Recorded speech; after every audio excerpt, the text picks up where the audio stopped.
Cinekna basa kolot kuring kebagian warisan tanah ti anu jadi nini. Harita kolot kuring kebagian tanah warisan teh pas pisan tanah anu loba tangkal hauran. Maklum warisan nyesok sanajan kitu oge geus jadi atoh keur kolot kuring sakula warga. Dasok sanajan loba tangkal haur oge ari di bebenah mah eta tanah teh bisa ditempatan dijadikeun imah. Sok komo deui tanahna rada lumayan lega. Jadi lamun di imahan teh mah laluasa. Singkat carita eta tanah teh dua benah rek dibangun imah ku anu jadi kolot kuring. Tangkal haur anu ngababadeg oge dibabadan tepikeun kalalenang. Eta tanah anu tadina pinuh ku dapuran haur teh jadi imah nya dicicingan ku kuring jeung anu jadi kolot.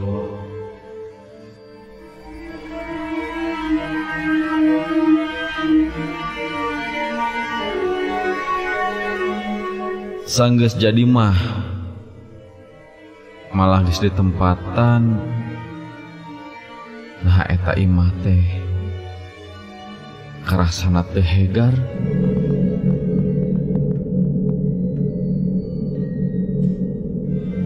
Imah anu dicicingan ku kuring jeung anu jadi kolot teh bet karasa geeuman. Sok sanajan dihegar-hegar oge. Kakarek saminggu kuring jeung anu jadi kolot nyecengan eta imah. Aya kejadian anu tumiba ka bapak kuring. Bapak kuring kasurupan. Malah kasurupan teh ngamuk nepi ka galungan jeung kuring sagala. Nya untungna kaburu katulungan ku salah saurang anu bisa ngubaran nu kasurupan. Nu kacatet ku kuring basa kasurupan teh nyebut-nyebut ngarasa kaganggu ku ayana kuring jeung kolot kuring anu nempatan eta imah.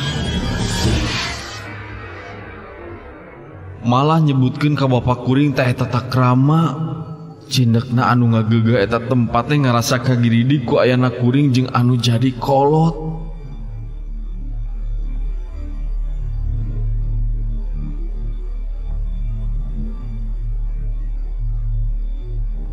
Hiji kajadian nu kaalaman ku kuring. Dina hiji peuting kuring harita pangangguran ngalung-ngalung duit receh. Tapi nah eta duit receh anu ku kuring di alung-alung teh bet laleungitan teu pupugu.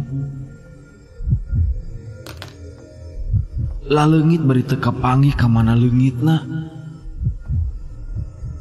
Kajadianana kuring tepikeun ka dicarekan ku nu jadi indung. Majarkeun kuring eueuh gawe pisan ngadon pangangguran micenan duit.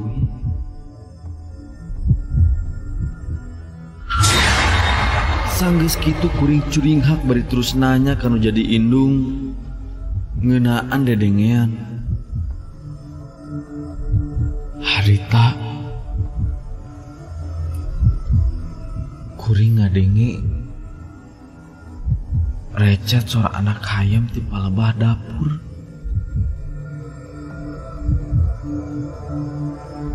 Tapi indung kuring mah ngomongna ka kuring teh ngadenge aya suara anak hayam ti palebah dapur.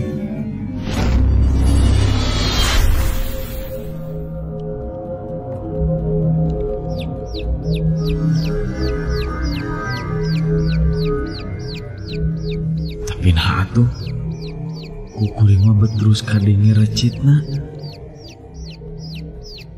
Kuring oge jadi aya rasa penasaran.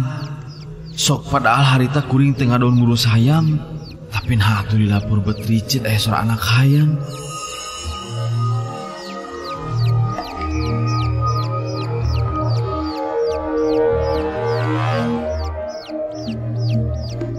Sigana anak hayam anu ngencar parang ngalun asup ka imah kuring. Cek pamikir kuring indit muruk ka dapur.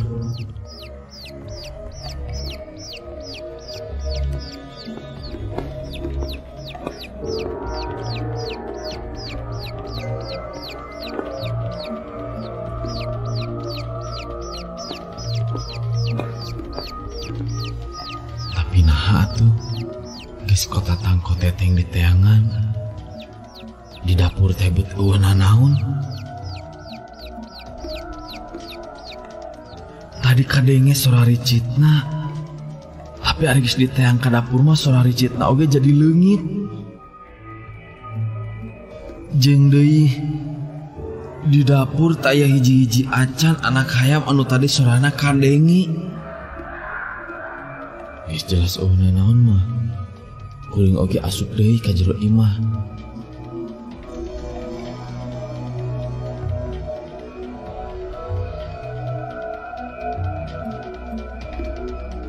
Waktu nyerealet nyedek ka peuting.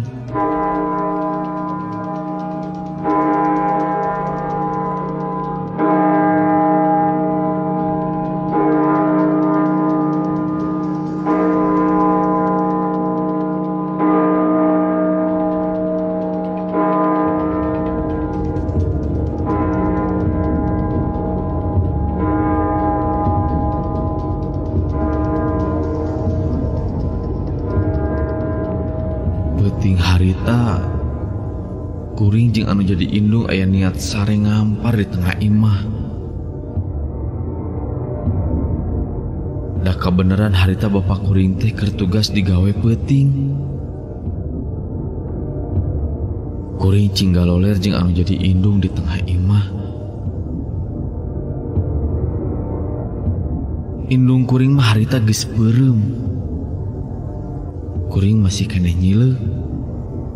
Ngadara sakit aya perasaan anu aneh peuting eta. Basa kuring keur anteng nyileu. Di luar imah kadenge aya nu gogorowan nyalukan ngaran kuring. Iman. Man. Ka dieu geura, rek ngilu jeung bapa moal. Eta sora nu gogorowan di luar teh siga sora bapak kuring. Atuh kuring oge ngorejat bari terus muru kana panto. Maksudna rek nyampeurkeun bapa nu aya di luar.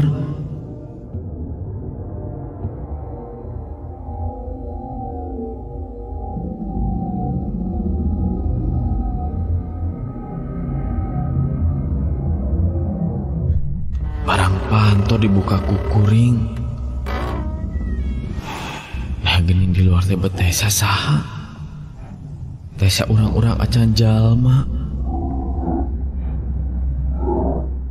Nah saha atuh bieu anu nyalukan kuring. Kuring jadi hulang-hulang bari nangtung di lawang panto. Moal kitu bapak kuring anu ngadon nyuputan kuring. Kuring oge langsung keluar ti jero imah. Kuring masih kene penasaran karena sora anu gogorowan teh. Tapi sanggeus dipaluru di luar oge teh sasaha.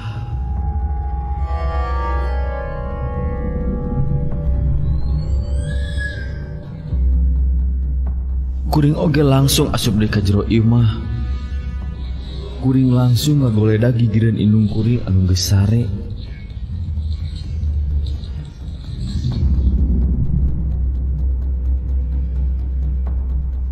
Oge kuring beureum. Ujug-ujug kadenge aya sora anu ngebledug di luhureun lalangit imah. Kuring oge ngorejat sabab reuas ngadenge kana eta sora. Barang kuring cengkat, kuring ngareret ka palebah juru imah.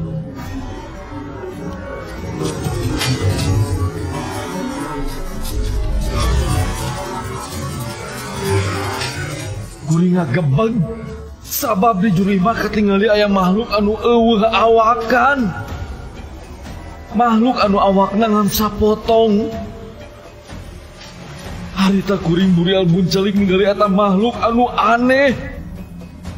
Eta makhluk teh ketinggali ku kuring ke kalayangan ngurilingan tengah imah. Beuki we kuring ngarasa sieun. Sakomode ningali beungeutna eta makhluk anu matak pikasieunun. Buukna gimbal. Panona bolotot beureum semu hurung. Hontuna sigungan. Bari cing anu matak pikasieunna teh. Eta makhluk tinggal ukur sapotong taya sukuan. Manehna ka kalayangan. Mari kadenge kukuring mah eta makhluk teh ngagerem sorana handaruan. Matak muringkak bulu pondok. Kuring oge langsung ngaguya-guya anu jadi indung kuring anu geus sare tibra. Indung kuring oge rada hese dihudangkeunna teh. Siga sare anu disirep. Kusabab kuring teh eureun-eureun ngaguya-guya anu jadi indung. Hantukna indung kuring oge hudang. Eta juri buntung anu kakalayangan teh. Ari indung kuring hudang mah jadi ngaleungit. Teu katempo deui ku kuring. Malahan anu jadi indung oge jadi ngageleneng ka kuring. Anu ngaganggu ngadon ngahudangkeun anu keur sare tibra. Hal eta ngajadikeun hiji kaanehan keur kuring. Da sidik atuh saacan indung kuring lilir mah. Kuring ningali aya juri buntuk anu kakalayangan di jero imah. Sok sanajan kuring masih kena dipinuhan ku rasa kasieun, tapi antugna mah kuring bisa sare tepikeun ka isuk-isuk.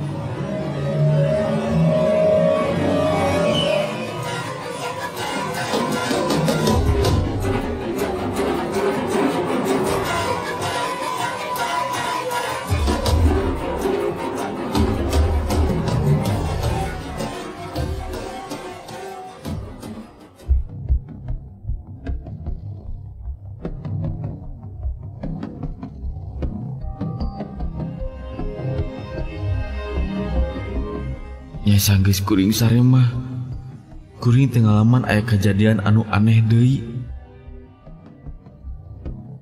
Peuting kadua harita mah kuring sare di tengah imah teh duaan jeung anu jadi lanceuk. Indung bapak kuring mah geus sarare harita teh di kamar. Malahan kuring oge jeung nu jadi lanceuk teh geus peureum. Geus sarare. Tengah peuting kuring lilir sabab karasa aya nu nyecep tiis kana suku. Kusabab kitu kuring oge ngareret ka pelebah suku anu karasa tiis teh. Nah atuh barang breh katingali. Eta nu karasa nyecep tiis kana suku teh. Sing goreng dina suku kuring teh aya anu numpang. Suku budak leutik. Kan eta budak leutik teh beungeut teh beut pikasieunun. Beungeutna sepa, bari jeung sirahna dugul. Beuteung bucitreuk bari jeung panona bolotot. Masa kuring ningali ka eta budak manehna oge malik ningali ka kuring. Bari molotot bangun anu ambek ka kuring. Kadenge eta budak teh ngomong. Dina omonganna teh nyarekan ka kuring. Cek eta budak kuring ngicingan eta tempat teh ngaruksak tempat ulim manehna. Tempat manehna ngadon di baban. Ngadon diruksak. Nu jadi aneh keur kuring. Tumpangan kusuk eta budak leutik teh kuring teu bisa ingkah. Padahal teu bisa ngoleset-ngoleset acan nyingkahan suku anu nindihan suku kuring. Kuring oge babacaan sabisa-bisa. Maksud nyinglarkeun tina gangguan jin atau setan anu rek ngaganggu ka kuring nu aya di dinya. Aya paedahna tina doa kuring. Eta budak aneh nu katinggalin nemungan kuring teh ngaleungit. Sanjus leungit teh eta budak leutik. Kadenge aya sora nu tanpa jirim. Sahabat si lain geus ngagari di tempat kami. Wayahna si lain kabeh sakeluarga moal bisa tenang aya di tempat ieu.